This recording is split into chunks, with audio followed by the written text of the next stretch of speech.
Hi எல்லாருக்கும் வணக்கம். இன்றைக்கான லஞ்ச் மெனு என்னன்னு பார்க்கலாமா? கருப்பு கொண்டக்கல்லையும் பச்சை பட்டாணியும் ஊற வச்சு தான் செய்ய போகிறேன். பாப்பாங்க திடீர்னு பிரியாணி வேணும்னு கேட்டதுனால சரி இதை வச்சு பிரியாணி செஞ்சிடலான்ட்டு தான் செஞ்சுருந்தேன். இன்னும் சூப்பராக இருந்தது. இந்த வீடியோ எப்படி செய்கிறதுன்னு பார்க்கலாமா?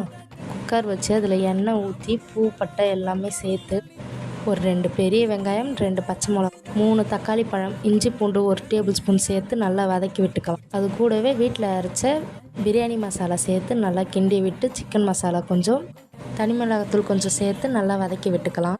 நல்லா வதங்கினதுக்கப்புறமா நம்ம ஊற வச்சிருந்த பட்டாணி எடுத்து சேர்த்து கிண்டி விட்டுக்கலாம். கிண்டினதுக்கப்புறமா 1 டம்ளர் அரிசிக்கு 2 டம்ளர் தண்ணி ஊற்றி அரிசி போட்டு மூடி வச்சு 3 விசில் எடுத்தால் சூப்பரான வெஜ் பிரியாணி ரெடி. உண்மை டேஸ்ட்டு சூப்பராக இருந்தது. மறக்காமல் ஜெயா மினி விலாக்கை சப்ஸ்கிரைப் பண்ணி வச்சுக்கோங்க. இதுக்கப்புறம் குக்கிங் வீடியோவும் வருவதில் உங்களுக்கு ரெசிபி வேணுன்னா ஏதாவது வீடியோ வேணுன்னா என்கிட்ட சொல்லுங்கள். அந்த டிஷ்ஷை செஞ்சு பார்ப்போம். மறக்காமல் கமெண்ட் பண்ணுங்கள். பாய்.